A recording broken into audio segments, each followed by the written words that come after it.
Video like जरूर कर लीजिए और ऐसे वीडियो लगातार फ्री में पाने के लिए चैनल को तुरंत सब्सक्राइब कर लीजिए और बेल आइकन को जरूर टैप कर लीजिए ताकि आगे भी सारे वीडियो आपको मिलते रहे। यूट्यूब में फॉलो करते हैं तो प्लीज ये वाला फ्री टेलीग्राम चैनल जरूर ज्वाइन कर लीजिएगा। सारे नोटिफिकेशन सारे अपडेट यहीं पे आते हैं, ध्यान रखिए। नमस्कार दोस्तों आज के अपने नेक्स्ट लेक्चर में इन्वायरमेंट के हम लोग बायोडाइवर्सिटी जो हॉटस्पॉट है उसको देखेंगे, हिंदी इंग्लिश दोनों में ही। तो इन्वायरमेंट को कंप्लीट यूपीपीएससी यूपीएससी जिस भी एग्जाम को आप टारगेट कर रहे होंगे सिविल सर्विसेज के, सब में आपकी हेल्प करेगा। प्लेलिस्ट बनी, अच्छे से इसको फॉलो करिए। तो बिना किसी देरी के देखते हैं। देखिए, जैव विविधता हॉटस्पॉट या बायोडाइवर्सिटी हॉट स्पॉट, आरो यारो दे रहे हो तो हिंदी में भी थोड़ा पकड़ बना लो, है ना, लिखने में आसानी हो। ये ऐसा क्षेत्र होता है जहाँ स्थानिक प्रजातियों की असाधारण सांद्रता निवास स्थान के असाधारण नुकसान से गुजर रही है। आसान शब्दों में कहें तो biodiversity hotspot are the region where exceptional concentration of endemic species are undergoing an exceptional loss of habitat. तो ये तो इलीट डेफिनेशन हो गई। देखिए, वो एरिया किसी भी क्षेत्र का जहाँ पे बहुत सारी स्पीशीज हो, एंडेमिक हो गई हो, मतलब बहुत ज़्यादा वो ख़त्म होने की कगार पे है ना, बहुत सेंसिटिव एरिया है, उनका जो रहने का स्थान है, हैबिटाट है, उसको बहुत नुकसान हो रहा है, तो उसको बोलते हैं बायोडाइवर्सिटी हॉटस्पॉट। ठीक है, biodiversity hotspot are region with high species richness, मतलब बहुत ज़्यादा जो है वहाँ पे स्पीशीज पाई जाती हैं कई टाइप की, जैसे लायन की ले लो, क्रोकोडाइल ले लो, कोई भी, मतलब प्लांट एनिमल की बहुत सारी वेराइटीज़ पाई जाती हैं, उसको बोलते हैं बायोडाइवर्सिटी रिचनेस, है ना। और हाई डिग्री ऑफ एंडेमिज्म, बहुत खतरे में भी हैं वो, क्या है, खतरे में उनका हैबिटेट। ठीक है, यानी उच्च प्रजाति समृद्धि और उच्च स्तर की स्थानिकता वाले क्षेत्र। अब सबसे पहले बायोडाइवर्सिटी हॉटस्पॉट का जो कॉन्सेप्ट है ये नॉर्मन मेयर्स ने दिया था 1988 में। इसको याद रखना, किसने दिया था? नॉर्मन मेयर्स ने दिया था 1988 में। फिर IUCN की जो रेड डाटा बुक है उसमें दुनिया भर में 36 क्षेत्र ऐसे हैं जो जैव विविधता हॉटस्पॉट के रूप में। तो पूरी दुनिया में कितने बायोडाइवर्सिटी हॉटस्पॉट हैं? 36 हैं। ठीक है, याद रखना है आपको, जो कि ये हॉटस्पॉट पृथ्वी की जितनी लैंड है उसका 2.3% है, और दुनिया के 50% से अधिक पौधों की प्रजातियां और सभी स्थलीय कशेरुकी प्रजातियों में 42% इन क्षेत्रों के लिए स्थानिक है। इन शॉर्ट अगर मैं कहूँ तो IUCN की जो रेड डाटा बुक है उसमें 36 बायोडाइवर्सिटी हॉटस्पॉट है जो पूरे अर्थ की लैंड का 2.3% है, आपको ये याद रखना है। और इंडिया में बायोडाइवर्सिटी हॉटस्पॉट कितना है?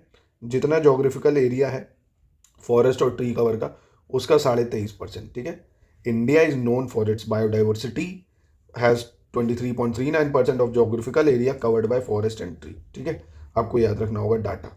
अब भारत में कहाँ कहाँ बायोडाइवर्सिटी हॉटस्पॉट है इसको भी देखेंगे। जैव विविधता शब्द का प्रयोग पहली बार 1916 में एक अमेरिकी वनस्पति शास्त्री ऑर्थर हैरिस द्वारा किया गया था, और शब्द जैव विविधता 1985 में वॉल्टर जी रोसेन द्वारा गढ़ा गया था, है ना। तो आपको ये भी याद रखना होगा क्या, कि देखिए कॉन्सेप्ट अलग है ना। कॉन्सेप्ट जो बायोडाइवर्सिटी हॉटस्पॉट का है वो नॉर्मन मेयर्स लाया था, पर जो टर्म है बायोलॉजिकल डाइवर्सिटी, कौन सा? बायोलॉजिकल डाइवर्सिटी, इसको सबसे पहले यूज़ करा था ऑर्थर हैरिस ने 1916, ये जरूर याद रख लो। और जो टर्म बायोडाइवर्सिटी है इसको दिया है वॉल्टर जी रोसेन ने 1985 में। ठीक है, कॉन्सेप्ट बायोडाइवर्सिटी हॉटस्पॉट का नॉर्मन मेयर्स, बायोडाइवर्सिटी जो शब्द है वो लाया था वॉल्टर जी रोसेन। ठीक है, और बायोलॉजिकल डाइवर्सिटी यूज़ करने वाला है ऑर्थर हैरिस। ये तीन चीज़ें आपको यूज़ करनी है, Arthur Harris, Walter G Rosen, Norman Myers. ठीक है, अब भारत में देखिए 4 biodiversity hotspot, Himalayas, Indo Burma, पश्चिमी घाट, श्रीलंका और सुंदरवन। तो ये क्या है, जिसको सुंदरवन को सुंडा लैंड भी इंग्लिश में बोला जाता है, आप सुंडा लैंड भी लिख सकते हो, इंग्लिश में क्या है? सुंडा लैंड। जैसे ये देखेंगे ना, सुंदरवन या सुंडा लैंड। हिमालय में क्या आता है? पूरा इंडियन हिमालय रीजन आ जाता है, जो पाकिस्तान, तिब्बत, नेपाल, भूटान, चाइना, म्यांमार में हिमालय सब। इंडो बर्मा में क्या आ जाता है? पूरा नॉर्थ ईस्ट का हिमालय आ गया।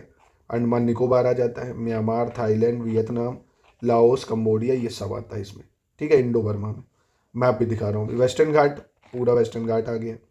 सुंडालैंड में Indonesia, Malaysia, Singapore, Brunei, Philippines, ये सब आ जाते हैं आपके। ठीक है, ये दिख रहा है आपको, ये पूरा हिमालय रीजन हो गया आपका, ये वेस्टर्न घाट हो गया आपका, और ये सुंडालैंड में आ जाता है, ये जो ये पूरा हो जाता है। ठीक है, तो आप नाम प्लीज़ याद रखना। संपूर्ण हिमालय क्षेत्र आ गया, असम अंडमान द्वीप समूह जो है। ठीक है, और इन असम और अंडमान द्वीप समूह जो है उसको छोड़कर संपूर्ण उत्तर पूर्वी भारत, आपको ये जरूर याद रखना, असम और अंडमान, ये इंडो बर्मा में नहीं आता। इंडो बर्मा में कौन आता है? Myanmar, Thailand, Vietnam, Laos, Cambodia, दक्षिण चीन। ठीक है, प्लीज़ ये जरूर याद रखना, इंडो बर्मा में कौन नहीं आता पूछेगा तो असम और अंडमान निकोबार, क्योंकि अंडमान निकोबार किस में आता है आपका? सुंडालैंड में, सुंडालैंड।